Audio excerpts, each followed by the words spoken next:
So we are at Addiction and Recovery Models, Session 5, Psychotropic Dependency. The great many categories of psychiatric drugs available and freely prescribed by mental health professionals can cause potentially horrendous reactions. Prozac, Paxil, Zoloft, Adderall, Ritalin, Concerta, Xanax, lithium, Zyprexa, and other psychiatric medications may spellbind patients into believing they are improved when too often they are becoming worse. Psychiatric drugs drive some people into psychosis, mania, depression, suicide, agitation, compulsive violence, and loss of self-control without the individuals realizing that their medications have deformed their way of thinking and feeling. Medications for everything from depression and anxiety, ADHD, and insomnia are being prescribed in alarming numbers across the country, but the cure is often worse than the original problem. The FDA, medical establishment, and the pharmaceutical industry have oversold the value of psychiatric drugs. We have to understand also that the FDA will accept the trial information from the pharmaceutical company as if it is valid and accurate. The FDA does not test any drugs. They don't test drugs, they don't test vaccines, they don't test anything. These things are not tested by anyone other than the pharmaceutical companies who create them and patent them. Are you referring only to the psychotic drugs? No, FDA does not test any drugs. Why they have to be approved through them then? Because that's the way it works. Ah. I kind of jokingly refer to the FDA as the funded drug administration. They're funded by the pharmaceutical companies. Yeah, if you can find it, there's a very interesting video that's good for a conversation starter. It's called BOUGHT, B-O-U-G-H-T. You might be able to find it on YouTube, unless they pulled it. But it talks about this very thing. Think about this.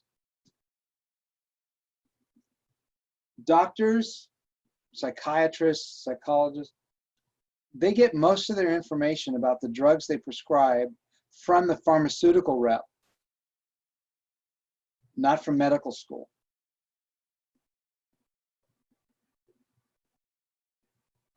So most of what they know about these drugs and what they do, what they're for, come from the pharmaceutical sales rep and not from medical school. The only people who really learn the science behind that are pharmacists. Have a conversation with a pharmacist about some of these things. What Allison was talking about before, if you talk to a pharmacist about some of the medications that these people, multiple medications these people are on, you'll find they're counterindicated. In other words, you do not put these two together because it's dangerous. So most psychiatric drugs can cause withdrawal reactions, sometimes including life-threatening emotional and physical withdrawal problems. In short, it's not only dangerous to start taking psychiatric drugs, it can also be dangerous to stop them. Withdrawal from psychiatric drugs should be done carefully under experienced supervision. Methods for safely withdrawing from psychiatric drugs are discussed in Dr. Peter Bregin's book, Psychiatric Drug Withdrawal, a guide for prescribers, therapists, patients, and their families. As you can tell, I'm a big fan of Dr. Bregin's.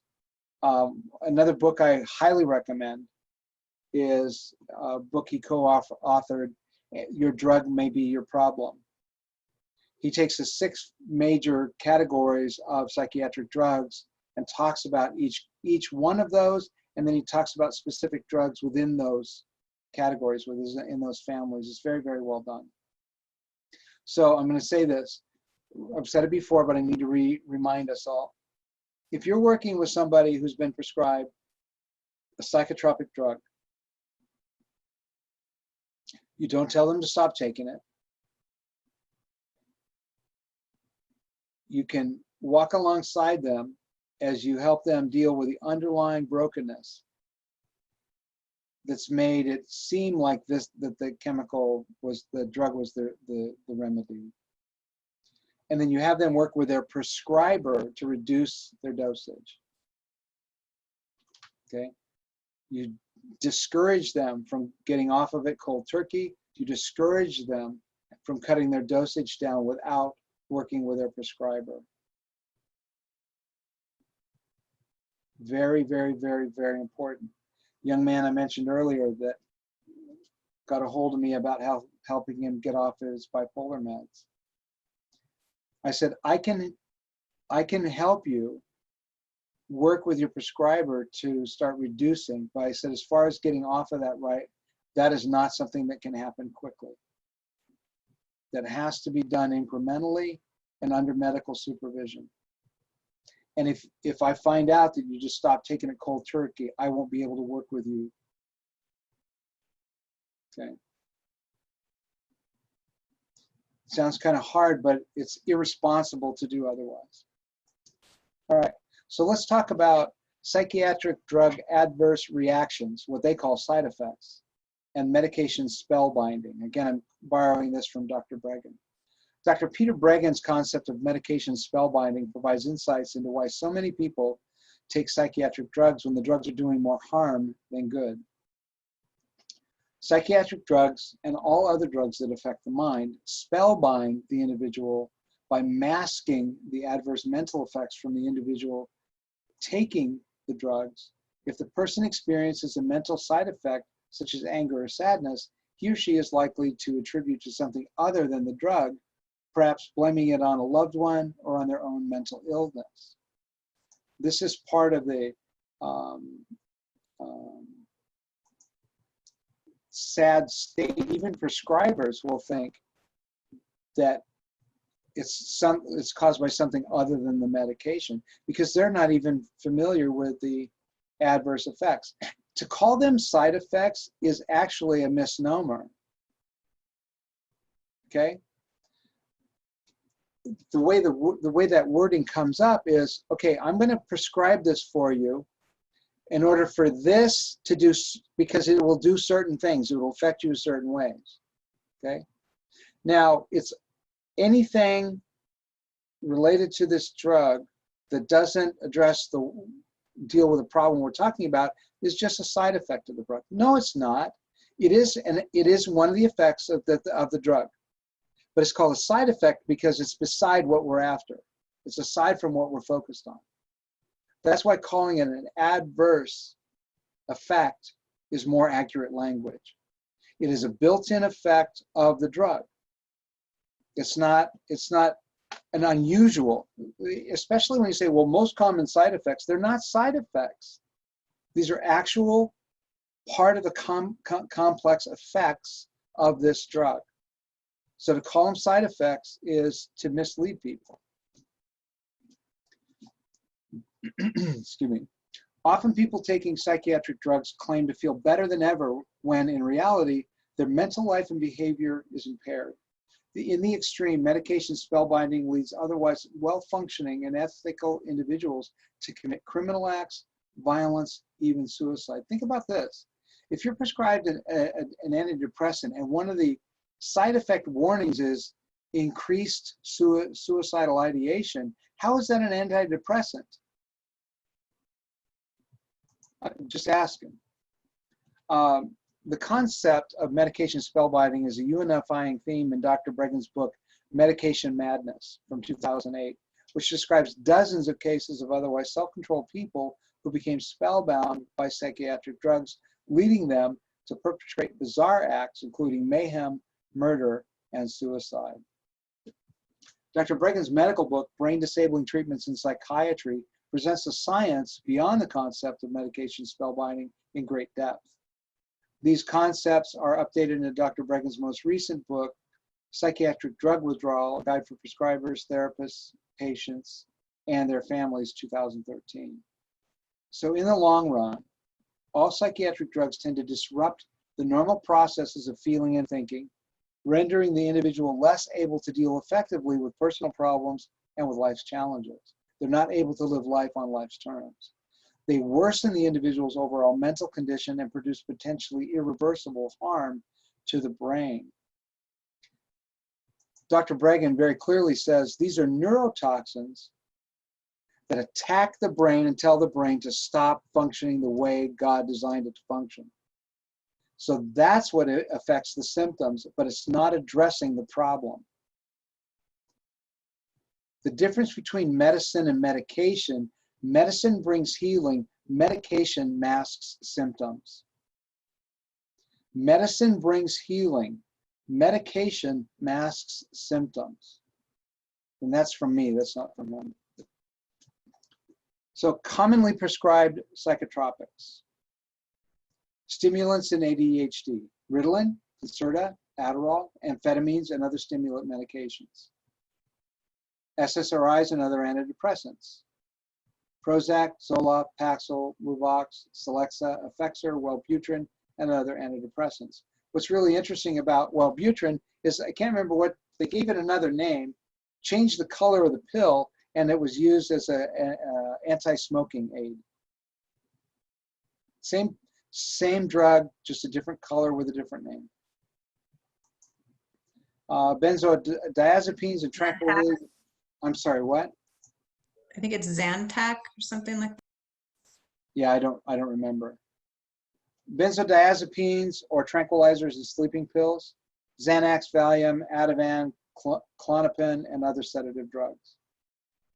Neuroleptics and antipsychotic drugs. Thorazine.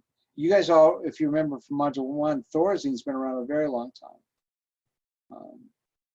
Trilofan, Zyprexa, Risperdal, Geodon, Seroquel, Abilify, and other antipsychotic medication. So let's take a look at stimulants.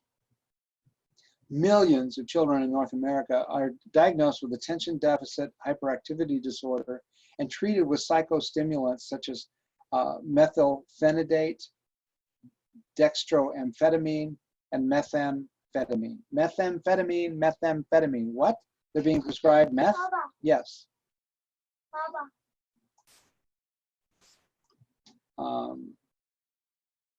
These drugs produce a continuum of central nervous system toxicity that begins with increased energy, hyper-alertness, and over-focusing on rote activities.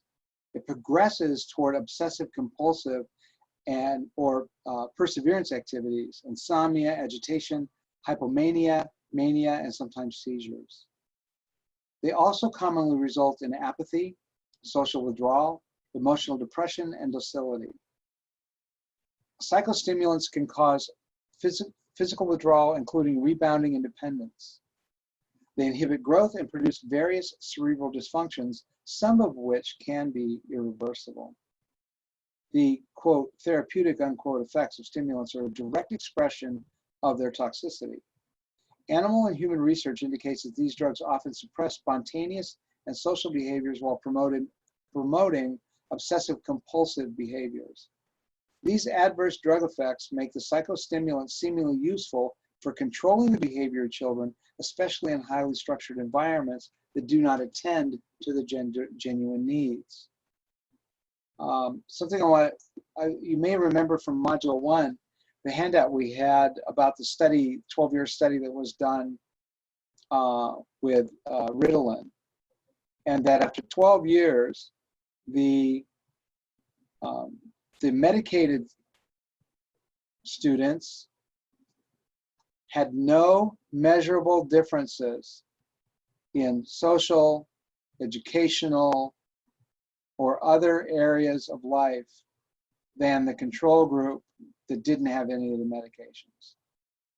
The medication Ritalin was for the caregivers to be able to manage the child and no benefit to the child whatsoever.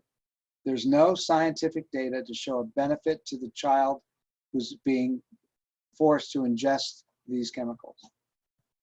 It just makes life easier for the person who's their caregiver.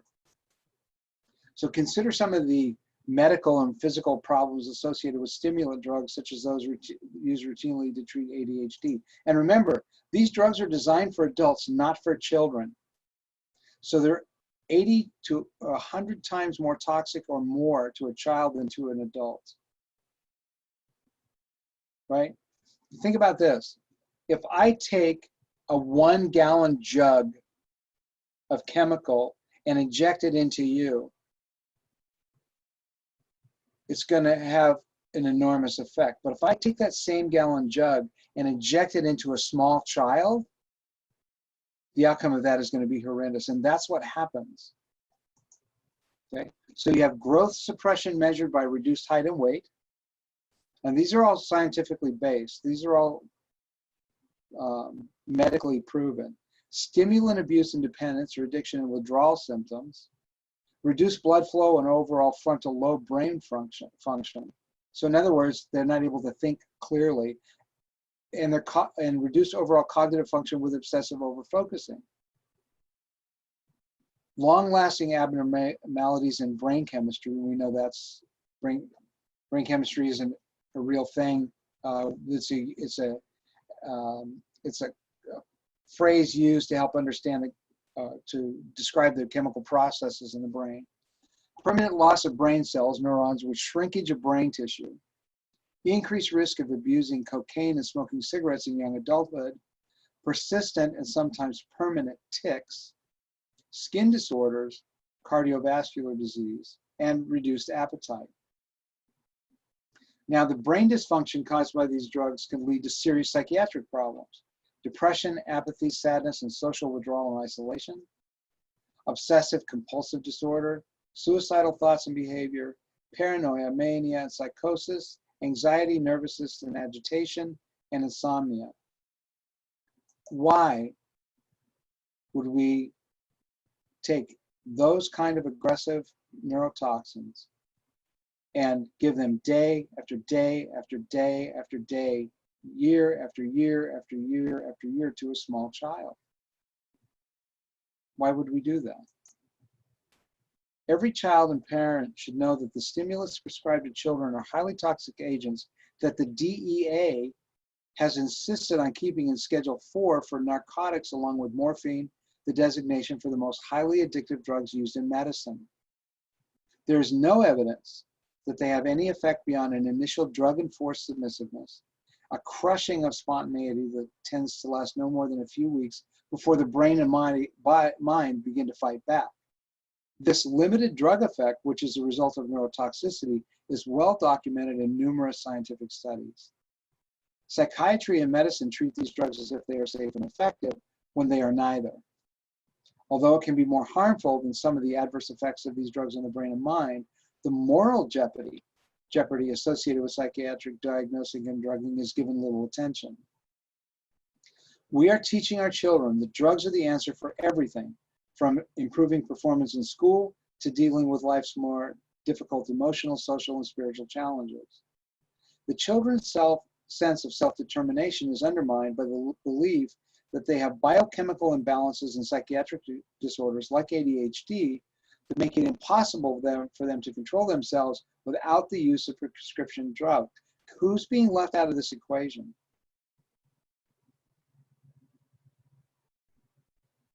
The Holy Spirit is being left out of this. We can't depend on the Holy Spirit to lead and guide this child. We can't teach the child what it means to walk in faith in Christ. We're going to medicate them instead. So, led by psychiatry and the drug companies, society is discouraging children from becoming masters of their own lives and encouraging them to become lifelong consumers of psychiatric drugs. And we hear this. When a person hears somebody describe difficulty in life and they say, well, have you thought about medication? Instead of, have you thought about prayer? Have you thought about prayer and fasting? Have you thought about medication? In the church, in leadership within the church. Now, spellbound by these drugs, that is, rendered unable to perceive their drug-induced mental dysfunction, the grown adults will accept functioning on a lower level without realizing what they are missing in the way of a drug-free, fully alert mind. I can't tell you how many people have said, I just don't feel myself. I feel disconnected. I feel foggy, right? But they've been made to believe that they really can't function without these drugs and that nobody likes them without these drugs. Now, this is great news for unscrupulous members of the medical and psychiatric professions, and even greater news for the pharmaceutical industry. But it's terrible news for our children and youth, and the bad news may extend into adulthood. Because their brains have been thrown into biochemical imbalance by years of exposure to psychiatric drugs, many adults find it difficult to go on living without taking more psychiatric drugs, which is actually the point. They cannot stop taking stimulants, tranquilizers, antidepressants, neuroleptics, or mood stabilizers because the withdrawal reactions have become too long, too severe, and lasting or even permanent. It's time to stop the process in childhood. It's time to stop prescribing psychiatric medications to our children and instead to provide them with needed improvements to the home, school, and community. Okay, let's talk about antidepressants. The newer antidepressants, including Prozac, Zoloft, Paxil, Luvox, and Celexa, and Lexapro, commonly cause some degree of overstimulation. The effects are not unlike those of cocaine and amphetamine, and both the Prozac-like drugs and the stimulants impair function of the neurotransmitters serotonin and dopamine. Some of the other newer antidepressants, including Effexor, Surzone, Cymbalta, and Wellbutrin, can have similar effects. No one knows the frequency of severe reactions to the antidepressants. Some studies indicate that some degree of clinically significant overstimulation and mania is caused in a startling 5 to 10% of all patients taking these drugs. A number of clinical reports have also described a syndrome of obsessive SSR and induced suicidality and violence that seems particular to these drugs. We're going to find out the significance of this in a little while. The front cover of the May 26, 2008 Newsweek has a banner headline, "Growing Up Bipolar," with a split-face photograph of a 10-year-old boy. The headline should read, "Victim of Psychiatric Assault." Now listen to this story. In daycare, 18-month-old Max kicked, bit, and spat on his larger peers. Apparently, before he was 2 years old, his overwhelmed parents took him to a famous Boston psychiatrist, and within an hour, the toddler had been diagnosed as bipolar. 18 months old, before he's 2 years old. Right away, he was put on the adult mood stabilizer, Depakote. Now, Depakote is an anti-seizure drug that is so sedating that it can, however briefly, subdue a child, at least until the effect wears off. Now, think about this. You're giving anti-seizure medication to a brain that is not having seizures. What do you think the effect is going to be? You're going to break the brain. According to the parents, the doctor told them that the bipolar diagnosis was a life sentence. It was a life sentence to be pharmacologically abused by psychiatrists. At the age of 10, Max is now 8 years into his sentence and getting increasingly abused by his physicians. The doctor must have put Max on a lot of drugs because a second famous psychiatrist wanted to streamline the meds. Reducing anyone's drugs is nowadays a rarity in psychiatry. Max's first psychiatry must have been over the top. A mere 10 years old, Max has already been on 38 different psychoactive drugs. His parents aren't happy about it, but they have made their peace with it, Newsweek concludes. Max will never truly be okay because of his disease. In reality, toxic chemicals are impairing and distorting the growth of Max's brain. Psychiatric drugs commonly drive suicidality in children, and Max now leaves suicide notes. 10 years old. Tragically, he has become so afraid of psychiatry that after writing his last suicide note, he sobbed, "Please don't send me to the hospital." From now on, Max, his family, and his doctors will almost certainly have to face an increasingly impossible dilemma common to children who are prescribed multiple psychiatric drugs for a period of years. When trying to withdraw these children from multiple psychiatric medications, they almost certainly go through severe withdrawal problems with extreme emotional instability and the risk of worsening violence and suicidality. In fact, we are told that an attempt to take Max off his medications resulted in his displaying hallucinations and delusions, which Newsweek attributes to his worsening condition and his need for drugs. The odds are overwhelming instead that he went through a severe withdrawal reaction. So it can be very difficult to withdraw children like Max from multiple psychiatric drugs, but if they are kept on drugs indefinitely, their brain, mind, and overall condition is almost certain to deteriorate. It can be relatively easy and safe to withdraw a child from one or even two psychiatric drugs, especially if the parents are willing to learn improved methods of discipline. But when multiple drugs are involved, when the drugs have been taken for a long time, and when the parents are deeply distressed or cannot agree on how to raise their child, withdrawing the child from psychiatric medication can be difficult and hazardous. Newsweek makes clear that Max's parents have serious conflicts over how to raise their son, but they've not pursued therapy, marriage counseling, or apparently not even parenting classes. In every case of an out-of-control child I have seen in my psychiatric practice, this is Dr. Bregan, either the parents were unable to reach agreement on a consistent approach to disciplining their child, or a single working mom was trying to raise a young boy without the aid of a male adult in the child's life. The glimpses that we are given of this family, Max's father is somewhat like his son. He doesn't deal well with feelings, and he thinks his wife is much too permissive, calling her a Casper milquetoast. Reading between lines, it appears that mom is left with a lion's share of trying to discipline the desperate child, and perhaps has her hands full with her husband, who has a temper and is inflexible. While not having the opportunity to personally evaluate Max and his family, we can speculate that Max might have trouble figuring out who he is supposed to behave, or how he is supposed to behave. Meanwhile, the family story sounds like a clarion call for a combination of therapy, marriage counseling, and parenting classes. Newsweek declares at least 800,000 children in the United States have been diagnosed as bipolar, no doubt some of them wrongly, but then immediately adopts the extremist psychiatric viewpoint. The bipolar brain is miswired. After warning in passing that the drugs inflicted on these children can be useless or even dangerous, Newsweek then justifies them by declaring, yet untreated bipolar disorder can be disastrous. 10% of sufferers commit suicide. What's interesting about that is there is no scientific data to support even the diagnosis of bipolar. The way they diagnose bipolar is they take a look at your symptoms, and if you have 4 out of 8, you're borderline.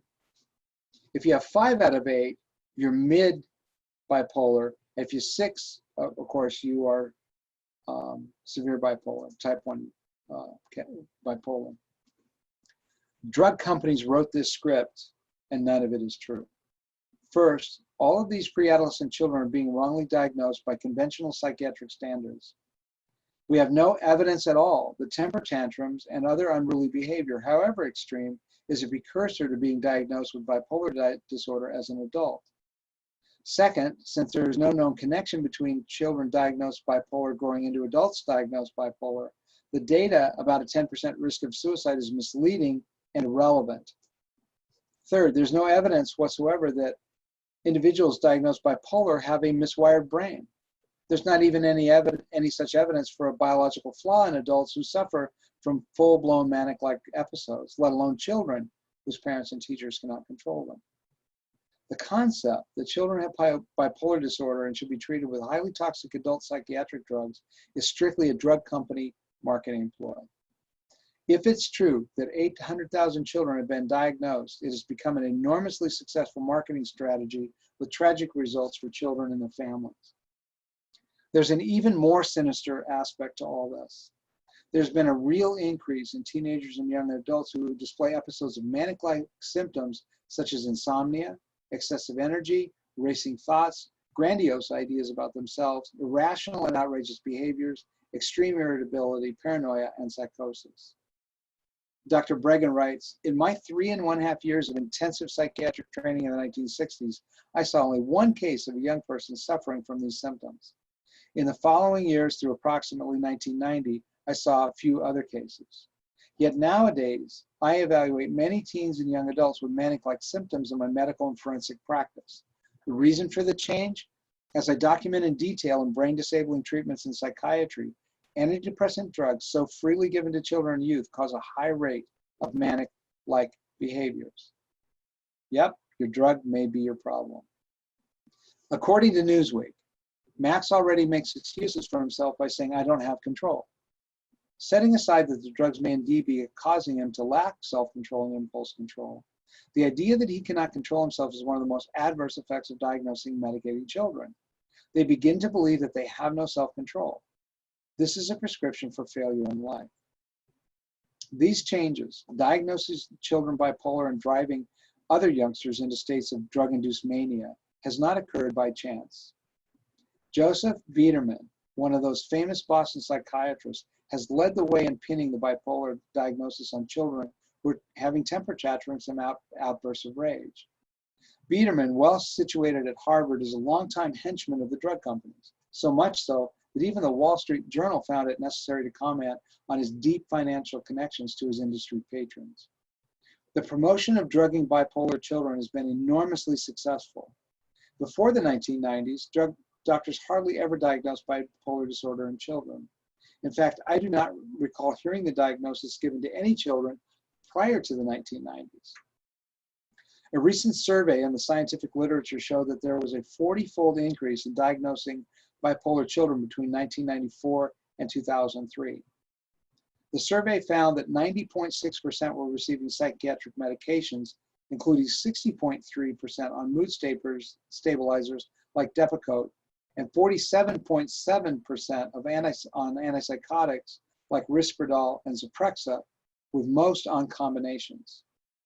To compound the tragedy, the study found that more children were being given the most toxic psychiatric drugs, the so-called antipsychotic drugs, than a similar group of adults labeled bipolar. Psychiatry is bombarding children more heavily than adults with similar diagnoses, even though the drugs are not approved for these purposes in children. The advantages to the drug companies are obvious. If most bipolar children get several drugs at once, several dozen over their childhoods, they transform from being patients into being cash cows from psychiatry and the drug companies. Further administration of multiple psychiatric drugs at once complicates the clinical picture so that it is impossible to pinpoint which drugs may be most responsible for the adverse reactions and the child experiences, because so many doctors and so many drug companies will share the blame for mistreating these children. They will be unable to seek redress against individual perpetrators through the courts when they grow up.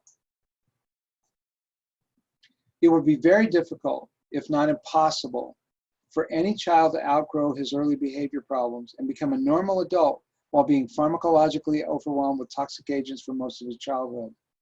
The growing brain is literally being bathed in substances like antidepressants, stimulants, mood stabilizers, and antipsychotic drugs that cause severe and potential permanent biochemical imbalances. All of these drugs have been shown to distort the shape of brain cells, neurons, and in some cases to destroy the cells. Some of the drugs, including Risperdal, Zyprexa, Geodon, and other so-called antipsychotics, expose the child to permanent and potentially devastating drug-induced neurological injury called tardive dyskinesia. They also cause potentially fatal diabetes and pancreatitis, as well as morbid obesity.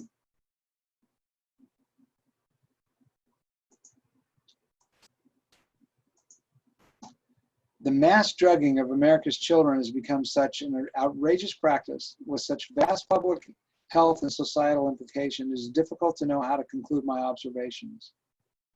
I can understand how parents who feel confused and overwhelmed can be pushed by psychiatrists into trying to control their children's behavior with drugs. But shame, and more shame should be heaped upon a profession that has forsaken its sacred trust to protect and care for children and instead has become a major child abuser of epidemic proportions. Very, very strong language. But Dr. Bregan is so revered and so well respected that when the Lilly Company, who are the creators of Prozac, found out that he was the expert witness for the plaintiffs in a class action lawsuit they rushed to settle out of court because they knew he was going to hand them a resounding defeat. One of his books, Talking Back to Prozac, is a very interesting read as well. All right, so we're at the top of the hour. I know I've covered a lot of ground really fast. We've got a lot more to go on this one. But let's go ahead and take a 10-minute break. We'll come back and we will do a brief discussion before we press forward.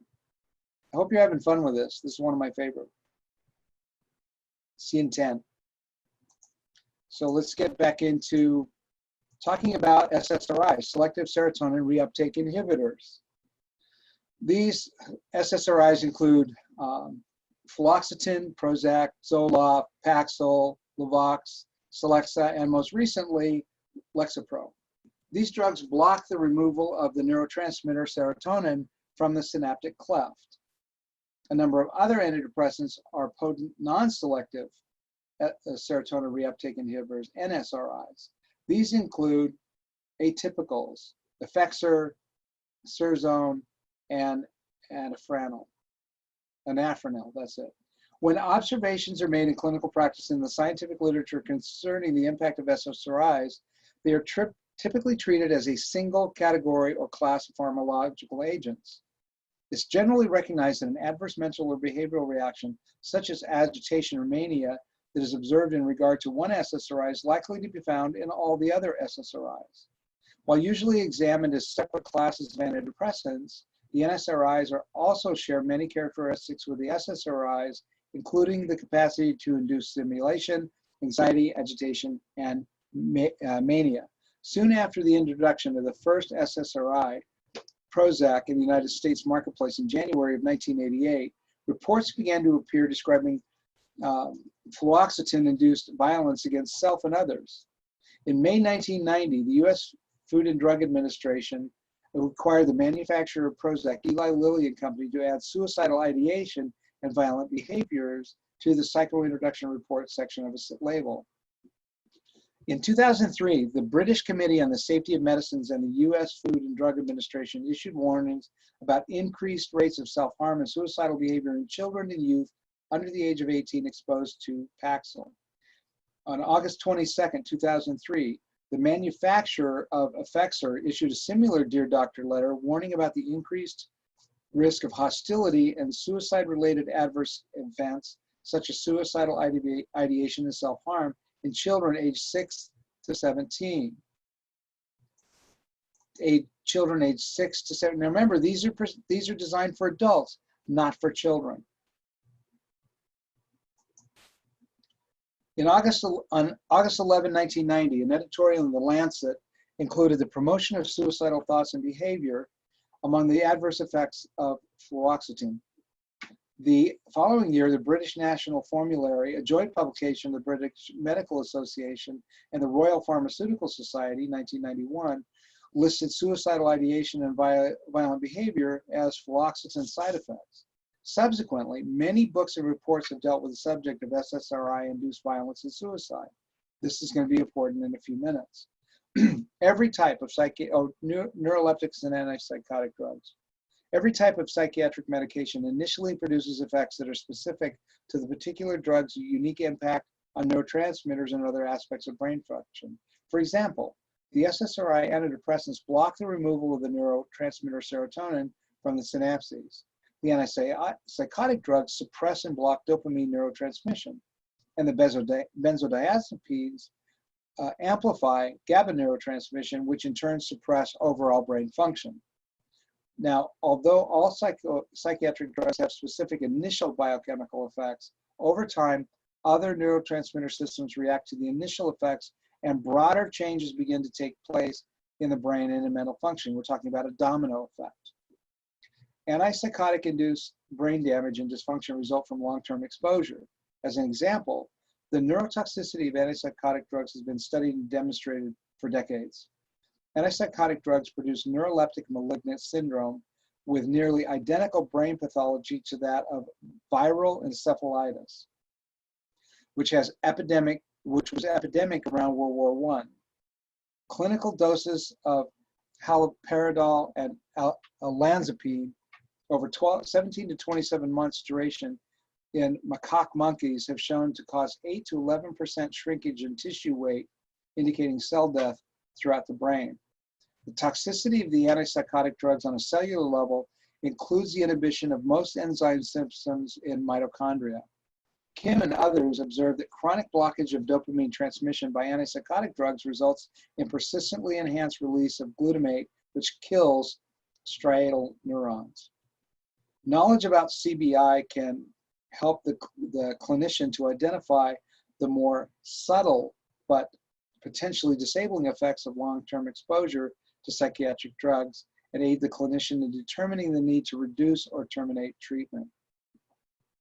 CBI is the most frequent reason families become concerned about taking a family member off psychiatric drugs. CBI also leads individual patients to seek psychiatric help for themselves, but often they do not attribute the worsening condition to drug effects. Instead, they attribute it to mental illness. So in other words, we're going to need more medication. Psychiatric drug CBI, like all CBI, is associated with generalized brain dysfunction and therefore manifests itself in an overall compromise of mental function. To help in identifying these deficits in clinical practice, the Cbi syndrome can be divided into 4 symptom complexes which commonly present together, so they're not going to be isolated. Okay? So you've got cognitive dysfunctions, which manifest in the early stages as short-term memory dysfunction and impaired new learning, inattention, and difficulty concentrating. So it starts off with not being able to think clearly and not form new memories, not be able to develop new tasks. Apathy or loss of energy and vitality, often manifesting as indifference, apathy, not caring, and fatigue. The individual commonly loses interest in creative activities as well as other endeavors requiring higher mental processes, sensitivity to others, and spontaneity. The loss of empathy seen in these patients is probably an aspect of apathy as well as an aspect of the overall effect of affective worsening. Then you have emotional worsening, affective dysregulation, including loss of empathy, increased impatience, irritability, and anger, as well as frequent mood changes with depression and anxiety. This deterioration usually has a gradual onset over months or years so that it seems normal or becomes attributed to stress, mental illness, or getting old. And then you have anosognosia, lack of self-awareness of these symptoms of brain dysfunction. Whether it includes TBI, traumatic brain injury, Alzheimer's disease, drug-induced tardive dyskinesia, or psychiatric drug CBI, chemical brain injury. Patients commonly fail to identify their mental symptoms of brain dysfunction. Often someone other than the patient notices these changes. This is an aspect of anosognosia, or the inability to recognize brain dysfunction in oneself. As a result of these deficits, there's an associated reduction in the quality of life. Now we get into the part that's really important. Psychotropics and violence. There is overwhelming evidence that psychiatric drugs cause violence. An article in the online version of Psychology Today reads, "There's been an enduring controversy over whether psychiatric medications can trigger violent actions toward others. A review of the FDA's adverse event reporting system by Thomas Moore, Joseph Glenn Mullen, and Kurt Furberg, which was produced by PLOS ONE on December 15, found that such adverse events are indeed associated with antidepressants and several other types of psychotropic medications, primarily SSRIs, by the way. To do their study, Moore and his collaborators extracted all serious events reports from the FDA's database from 2004 through September 2009, and then identified 484 drugs that had triggered at least 200 case reports of serious adverse events of any time during that 69-month period.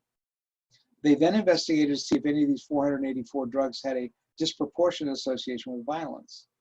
they identified 31 such drugs out of the 484 that met this criteria. The 31 suspect drugs accounted for 1,527 of the 1,937 case reports of violence toward others in the FDA database for that 69-month period. The drugs in that list of 31 included varenicline, which is an aid to smoking cessation, 11 antidepressants, 6 hypnotic sedatives, 3 drugs for attention deficit hyperactivity disorder. Antidepressants were responsible for 572 case reports of violence toward others, the 3 ADHD drugs for 108, and the hypnotic sedatives for 97. Of the 1,937 total case reports of violence toward others, there were 387 cases of homicide, 404 physical assaults, 27 cases of physical abuse, 896 reports of homicidal ideation, and 223 cases of violence-related symptoms. The adverse events reported to the FDA are known to represent but a tiny fraction of all such adverse events. This study simply identified 31 drugs responsible for most of the FDA case reports of violence toward others, while antidepressants near the top of that list. In light of this finding, the many past shootings at school campuses and other public venues should perhaps be investigated anew by government officials with an eye toward ascertaining whether psychotropic use may have, in the manner of an adverse agent, triggered that violence. Moore and his collaborators concluded these data provide new evidence that acts of violence toward others are a genuine and serious adverse drug event that is associated with a relatively small group of drugs.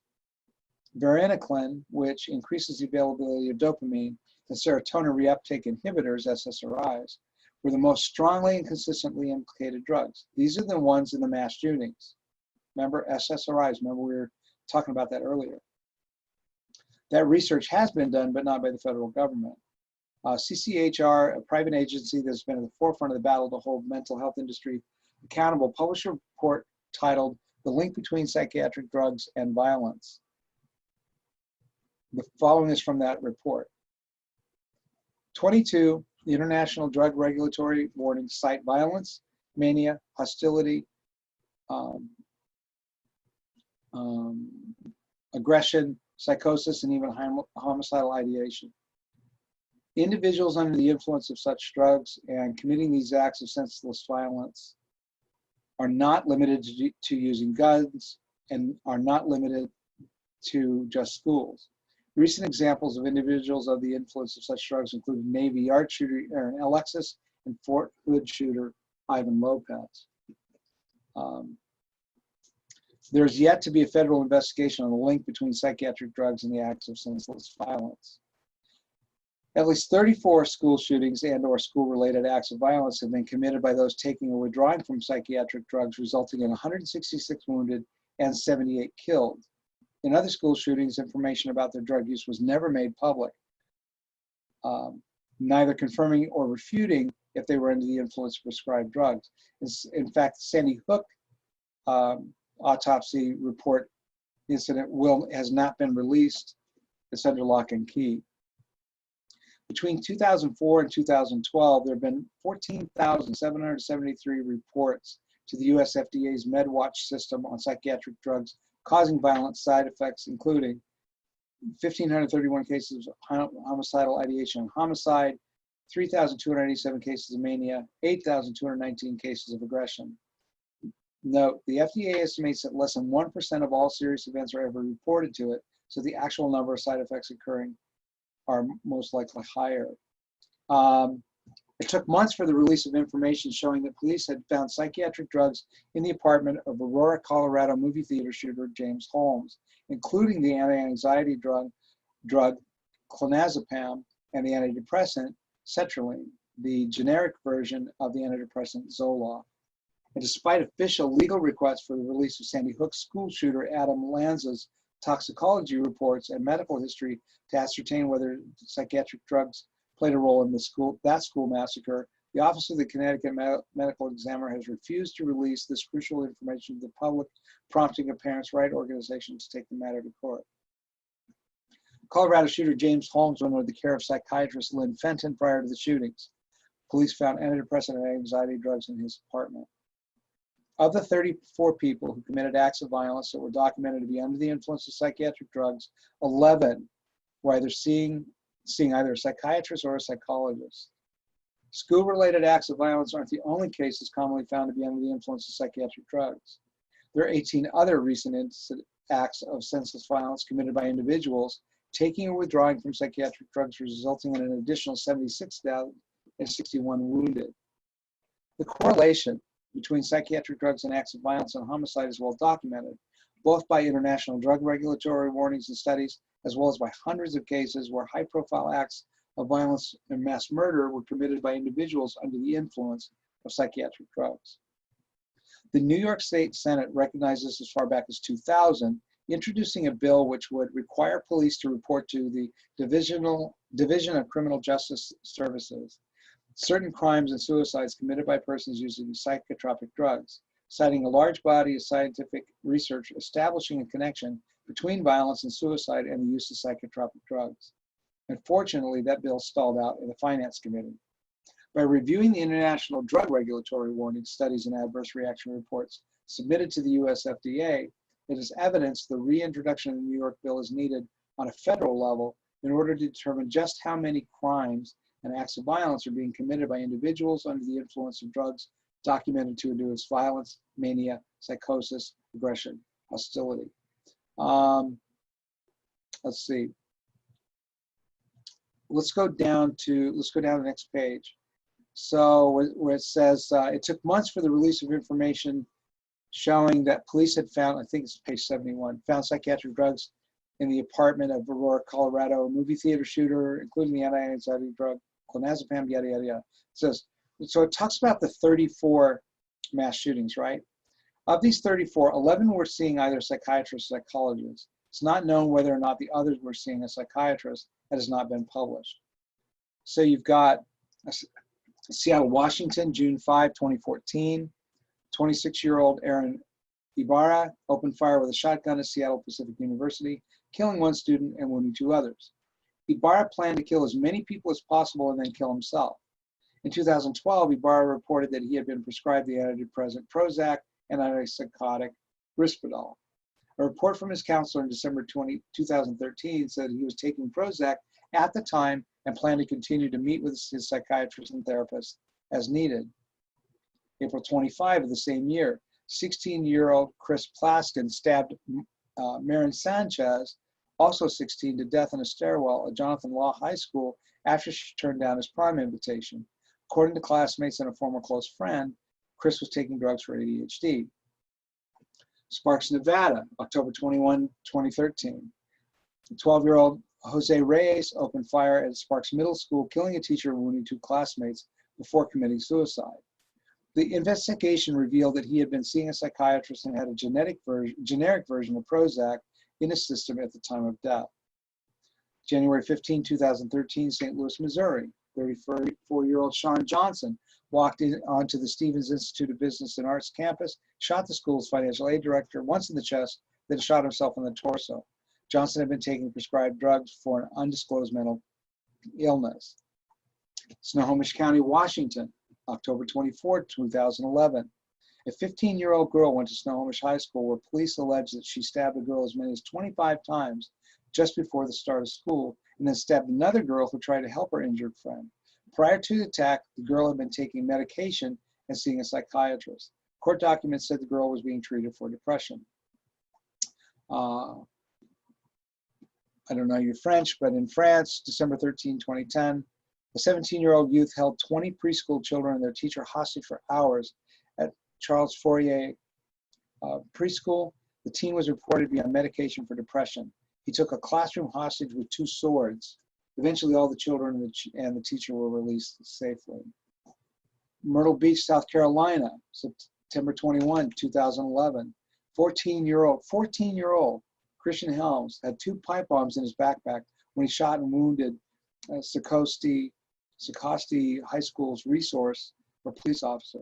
However, the officer was able to stop the student before he could do anything further. Helms had been taking drugs for attention deficit hyperactivity disorder and depression. Huntsville, Alabama, February 5, 2010. 15-year-old Hamad Memon, I guess, shot and killed another Discover middle school student, Todd Brown. He had a history of being treated for ADHD and depression. He was taking Zoloft and other drugs for the conditions. He'd been seeing a psychiatrist, psychologist. 15 years old, kids. September 23rd, 2008, we have 9 students and a teacher shot and killed, wounding another student, and then taking his own life. Ssri and Benzodiazepine. April 24, 2008, a 17-year-old attacks Fresno High School's officer, hitting him in the head with a baseball bat. The officer shot the kid in self-defense. He'd been prescribed Lexapro and Guiadon, and his autopsy showed that he had a high dose of antidepressant Lexapro in his blood that could have caused him to be paranoid, according to the coroner. Valentine's Day, 2008, 27-year-old killed 5 people and wounded 21 others before killing himself in a Northern Illinois University auditorium. According to his girlfriend, he'd recently been taking Prozac, Xanax, and Ambien. Toxicology results showed that he had a trace amount of Xanax in his system. He'd been seeing a psychiatrist. Finland, November 7, 2007.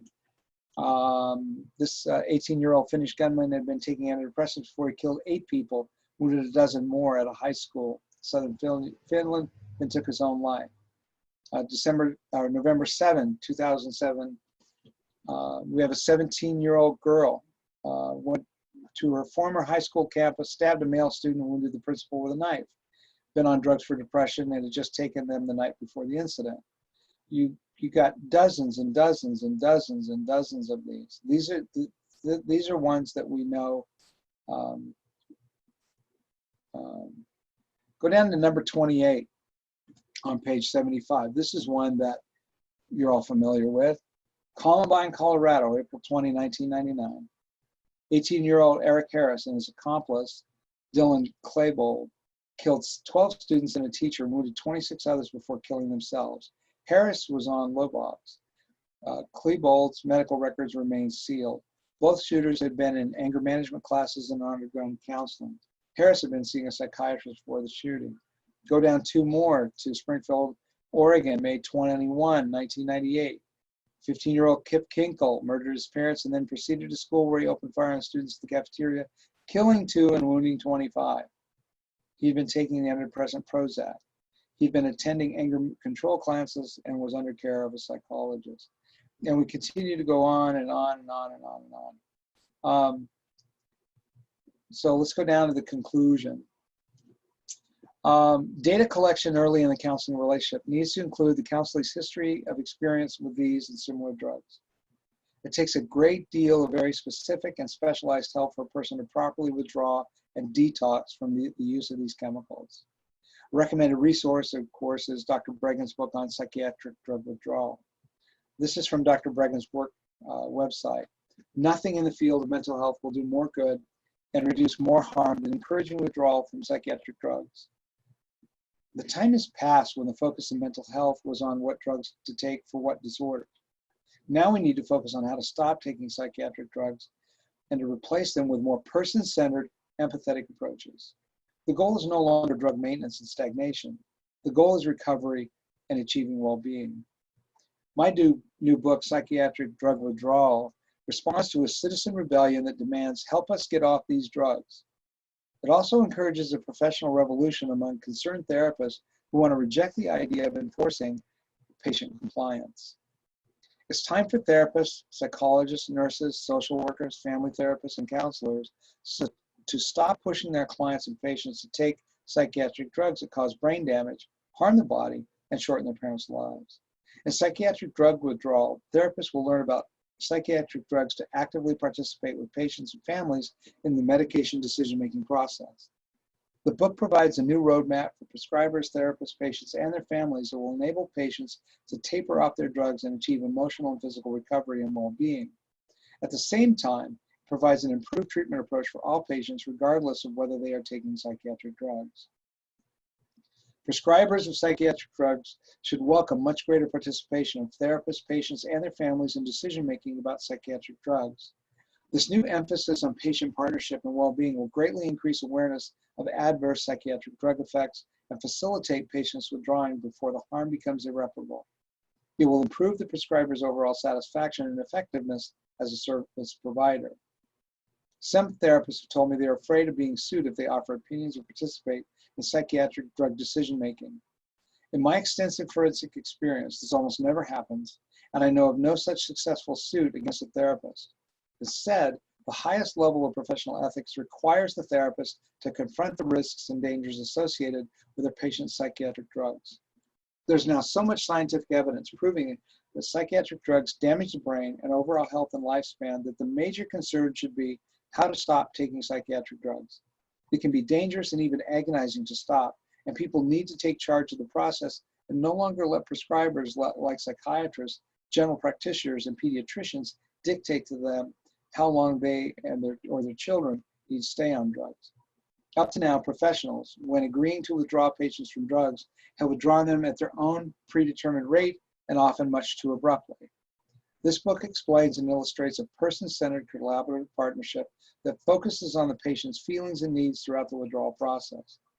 Therapists are often the first to realize that the patients are overly or unnecessarily medicated, but they have been discouraged from voicing their opinions or discussing them with their clients or patients. They've also been discouraged from participating in medication decision-making and have been urged or mandated to enforce medication compliance. This book offers a new pathway for therapists to participate in an active patient and family partnership along with the prescriber. It begins with a review of the dangers associated with psychiatric drugs and then describes and illustrates the process of person-centered withdrawal and mental health recovery, often with the collaboration of the therapist and family. Patients often come to me wishing to withdraw from psychiatric drugs, but are terrified because their previous prescribers, if agreeing to drug withdrawal, have withdrawn them much too rapidly and without regard for their suffering in the process. Nothing is more important than the patient's sense of control over the process and the timing of the withdrawal. At a time when scientific research is demonstrating the harm from long-term drug exposure, the proposed new DSM-5 will be pushing for increasingly widespread drug prescription. The mental health field needs to reverse itself by vastly increasing emphasis on psychiatric drug withdrawal and drug-free recovery. This model for a patient-centered collaborative team approach not only transformed drug withdrawal, but mental health treatment in general, with its greater emphasis on the patient partnership and well-being. Its approach transforms treatment for all mental health clients and patients. This book is especially vital for the treatment of dependent children and adults, individuals struggling with emotional crises and serious mental turmoil, the elderly, and anyone with compromised judgment and cognitive ability. The person-centered collaborative partnership approach ushers in a new era of patient and family-centered treatment that offers a whole new level of drug-free recovery and enhanced well-being. The goal is no longer a drug-induced holding pattern, but genuine physical and psychological recovery and growth. Now, there are spiritual dynamics involved in the underlying brokenness that created the symptoms these folks have been medicated for. And it is these that we can help our counselees prayerfully overcome, just as with any struggle they come to us with. The main challenge will be patience and gentleness as they recover not only from the sin and evil in their lives, but the physiological destruction wrought by these chemicals. So that is what I have on the lecture portion of this evening. So, thoughts on this for the last 10 minutes that we have?